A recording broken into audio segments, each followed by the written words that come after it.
Without twilight, old thoughts return in great waves of nostalgia. Have you ever walked near a white birch only to be struck by a great arrow? Alright, welcome back to Honored Madman, and today we're going to be talking about one of the more underrated characters in Dark Souls 3. I'm of course referring to the giant archer of the undead settlement, guardian of the white birch trees, and perhaps the last remnants of the lost land of Oolacile itself. So I've always thought it was really cool that we could befriend this hulking giant archer and he would provide us cover through certain sections of the game. But what's his story? So since this is Dark Souls, we don't have like a clear-cut story for the journey that this giant went on to get to where he's at when we meet him, or even why he's protecting these white trees, but we can do a good bit of light speculation with the descriptions we're provided, and it tells a pretty unique and interesting story. So as we all know, the giants used to be hand in hand with the old gods of Anor Londo. We saw giant sentinels, and sure, they might have been illusions, but I imagine they were based on a real thing that once existed there. I mean shit, one of Gwyn's famous 4 knights was even a giant, Hawkeye Gough, who we'll be talking about in depth a little bit later in this video. So they once enjoyed a status as almost equal to the gods of Anor Londo. They were revered, they were loved, they were staunch defenders and dragon hunters. I mean, just look at the fancy armor they've got. Now, even though most of the giant sentinels we see in Anor Londo in Dark Souls 1 are in fact illusions created by Gwendolyn, I think the only real giants we meet in Dark Souls 1 is just the giant blacksmith and Gough. The smith is the guy who first uttered the famous line, "I help anytime." And Gough, well, he almost needs no introduction. Coolest of the cool, wisest of the wise.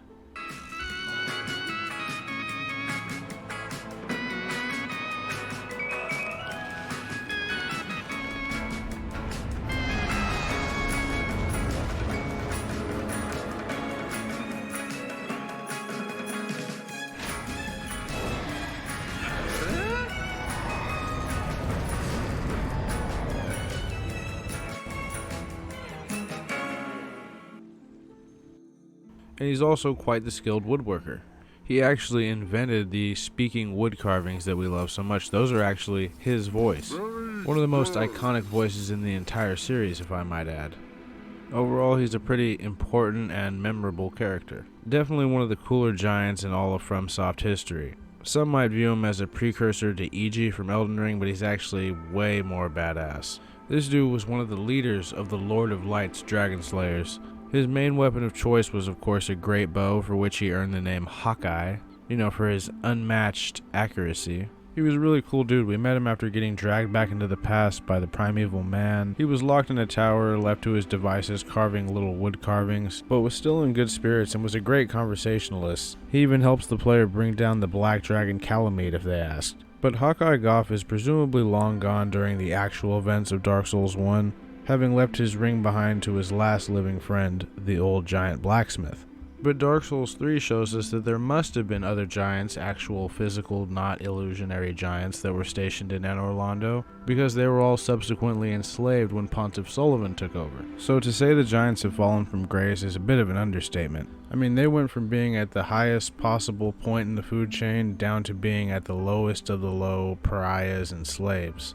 The guy even had an entire dungeon built around the biggest of the giants underneath Irithyll City, while presumably sending the other 2 largest of his giant slaves to his cathedral to help hang up chandeliers or whatever. The rest of the giants were apparently left at the mercy of the giant-hating Drang Knights, who I can't imagine were very nice to them. Now, it's a pretty cruel fate for the giants indeed, but we know at least one of these unfortunate slaves managed to escape, and it was none other than our homie, the giant archer. Now, it's clear from the spikes and stakes in his arms and legs and the chains hanging off of him that he was clearly once a slave, and the only guy we know of enslaving the Anor Londo breed of giants is Pontiff Sulyvahn. So it's pretty clear that this giant either escaped his station at either the Cathedral of the Deep or Irithyll of the Boreal Valley itself. I think he escaped Irithyll, simply because he's in possession of the Hawk Ring. Now, what I believe happened was that the giant blacksmith was kept on and not fully enslaved. He was allowed to keep smithing weapons for the Pontiff's people, but that he helped one giant escape. Perhaps this giant was a descendant of Gough, his good friend from so many years ago, or maybe he just reminded the smith of Gough. Or perhaps the old smith saw the young giant as a reincarnation of sorts of his old friend. I mean, we know Dark Souls 3 has a couple of instances of a reincarnation or two. Just look at Sigurd. And we know that the only two giants in Dark Souls 1 were friends because Gough talks about the old smith, even going so far as to say that he misses the old guy. So what I think happened is that this smith maybe even made this bow, or perhaps had Gough's old bow in his possession and gave the ring and bow to this slave and helped him escape. And once the giant archer was free and clear of the frozen city, the old smith resigned himself to his fate. I imagine he was killed for treason by Pontiff or one of his headsmen, but he died knowing his friend's legacy would be carried on. Maybe the old smith had told the young giant stories of the lost land of Oolacile in his childhood, or perhaps stories of the ancient Hawkeye Gough, the finest of Gwyn's old knights, who had been sent with another of Gwyn's famous knights, Artorias, to this land of Oolacile to stop the Abyss threat. It didn't go too well for them though. Artorias got consumed by the Abyss, and Gough was imprisoned in a tower by the townspeople who would put resin into the eye sockets of his helmet, which would eventually render the giant blind. Despite this though, he didn't really let it get to him, and it didn't affect his mood very much, and he still proved to be a very capable archer, helping the player bring down the notorious Black Dragon Calamite. So when the young formerly enslaved giant was faced with his freedom, he decided to find purpose in these old stories and protect the remnants of the lost land of Oolacile. I mean, even by Dark Souls 1, Oolacile itself had been fully overgrown and subsumed by Darkroot Garden, and by the events of Dark Souls 3, Darkroot Garden will have changed into Faron Swamp, and of course its surrounding areas, the Road of Sacrifices, and of course the Undead Settlement. He specifically took to protecting these white birch tree branches, which themselves were offspring, so to speak, of Princess Dusk of Oolacile's old ivory staff that was presumably planted in Darkroot Garden sometime after the events of Dark Souls 1. Maybe it was when Dusk finally passed away. Maybe she was buried with her staff. Now, a white tree branch began emerging from the place where the staff was buried, and after a while, one birch tree became two birch trees, and two birch trees became three, and this giant archer found himself a very nice perch in the Undead Settlement, an old stone tower that he climbed to the top of and set up shop in. A place where he could watch over all three of these new trees and ensure that they were protected and grew. The interesting thing is that these trees drop the little white branches, and the little white branches grant us a chameleon effect. Chameleon itself was a sorcery devised in Oolacile, so it's sort of like the trees still possess a little bit of that Oolacilian magic that is almost completely forgotten. It's even said that the branches themselves even possess small traces of Little Dusk's capriciousness, which makes complete sense. I mean, if you look at the description of the chameleon spell, which itself comes from the Golden Scroll, which is a scroll from Oolacile, it cites her as its inventor. So no wonder the offspring of her very catalyst produces a similar effect. I think it's possible that there was only one tree when he first started his protection duties, and that maybe he gathers the fallen branches and plants them, in between his sniping shifts, and plants them in hopes that new trees will grow, making him possibly responsible for the other two that have sprouted up. So in a way, this giant sort of protects the memory of Oolacile and everything that happened during the Artorias of the Abyss DLC. And I imagine he would watch over these trees for a very long time, even perhaps growing a bit old himself in the process. His protection even extends to those whose burial gift was a young white branch. But if you didn't choose that as your starting gift, you can still befriend the giant just by taking the elevator that confounds Sigurd of Katarina all the way up to the top and just talk to the giant and you'll instantly become his friend. And the giant signifies this by giving you a very special young white branch that's marked Friend, no hit. And from then on, he sort of watches the Ashen Ones back as they pass through the locations of the three birch trees, and he saw that they too were gathering the young white branches, in a way unknowingly carrying on Oolacile's legacy just like the giant. And once they're all collected, this old archer will finally set his bow down to rest for good. Giants don't talk much, but I imagine if given the chance he would have thanked you for your help in continuing on the memory of Dusk of Oolacile. And who knows why he had this desire to protect her memory so bad. Maybe he didn't even truly know why. It's tough to say how old this giant is in particular. I mean, there's a chance maybe he did see Oolacile back in its heyday, but I find that unlikely. He's probably one of Gough's descendants, or perhaps a reincarnation of some kind, similar to how Sigurd is like a reincarnation of Siegmeyer, or at least it seems like it.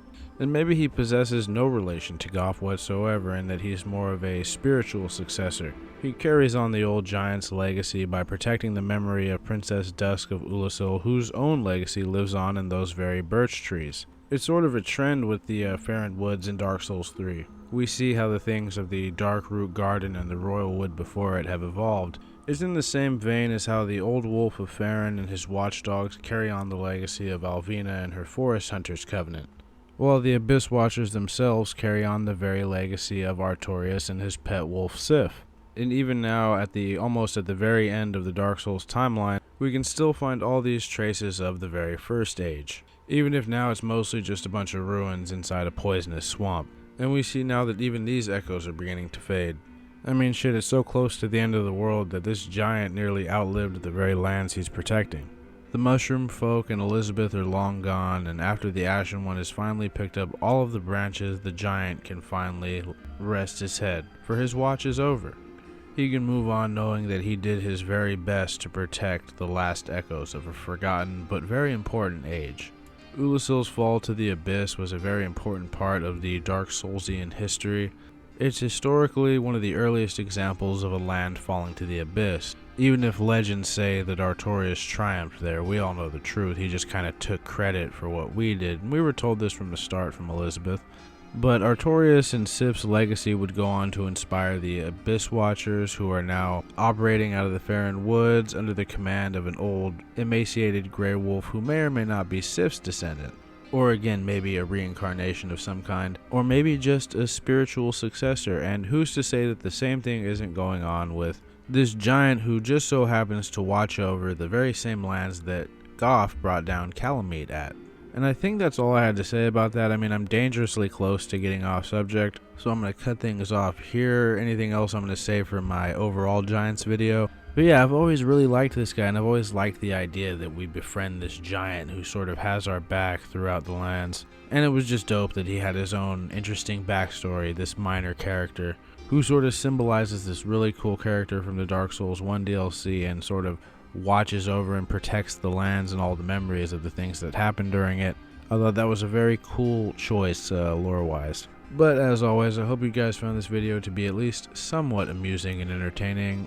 And if you liked it, please consider liking it. If you dislike it, please dislike it. And if you like hearing me ramble on about the FromSoftian universe or the Elder Scrolls universe or whatever movie or TV show gets in my head, please consider subscribing. We've got a lot of good stuff planned for the rest of the year. I'm finally learning to focus on one project at a time. But enough rambling, let's have our outro, shall we?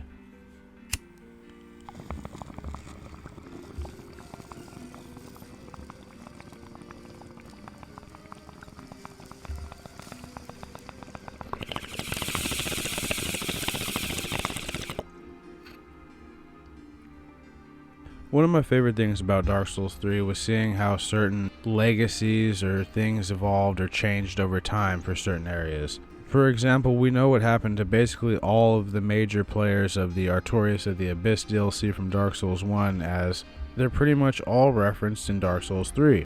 Elizabeth and her mushroom people were unfortunately slaughtered by the Grue. Artorias' legacy led to the creation of the Abyss Watchers, a group of dudes who partook in the blood of the wolf and actually linked a fire once. Sif's own legacy is a giant great wolf who is, yeah, he's a little underfed, but he commands the Farron watchdogs to protect the ruins of the woods and the legacy of the Watchers themselves, which is similar to what our giant archer friend is doing with the white birches. As he protects Dusk's legacy by guarding those trees, so do the Abyss Watchers protect Sif's by, continuing to watch over those woods since there's no Alvina anymore.